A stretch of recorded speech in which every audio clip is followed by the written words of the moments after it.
Have you ever been sewing along and you just get this awful thread nest and you just don't know why? Or even worse, where the stitches are just barely even, like you could pull that bobbin thread and it would just come right on out because it's not even holding the stitches. Now this is the back side because oftentimes it looks okay on the top, but it doesn't look good on the back. So let me show you how to test and make sure that you have your machine threaded correctly. So when your presser foot is up, you do notice that you should be able to pull these threads fairly easy out the needle. Even your bobbin should be fairly easy.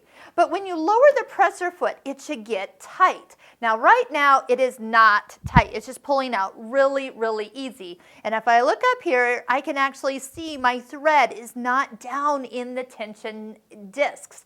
Maybe I threaded my machine with my foot down. Maybe I just didn't get it hooked around the back and it just kind of came down here, and that's what gave me these big loops. So what I want to do is actually, let me just kind of clear out some, I was playing around with the tension so I can show you. But it's not a tension issue actually, is it? It is actually a threading issue. So if I just kind of come back, make sure my thread gets all the way connected, here's how I can test that it is back to what it should be. When the foot is up, the thread should pull easy. When the foot is down, watch the needle. See it kind of bend? It's tight. And that should make it so it, and that's the way to know that the thread is in the tension discs.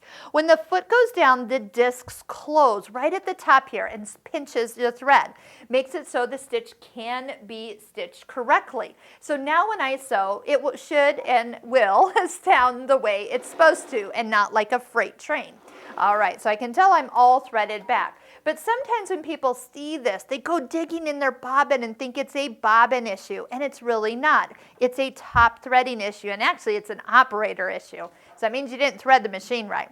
If this continues to happen and you are not successful in getting it to close on your thread and back to normal stitches, this might be a time to visit your local sewing machine store and have them see if something is blocking those tensions from closing down. Could just need a good cleaning. Maybe there's something stuck in there. Maybe the whole machine is just begging for a good servicing, and that can also solve a lot of headaches if you find that this is something you get often. So do the little tension test. Foot up, it should be loose. Foot down should be tight. If it's tight, you're ready to stitch.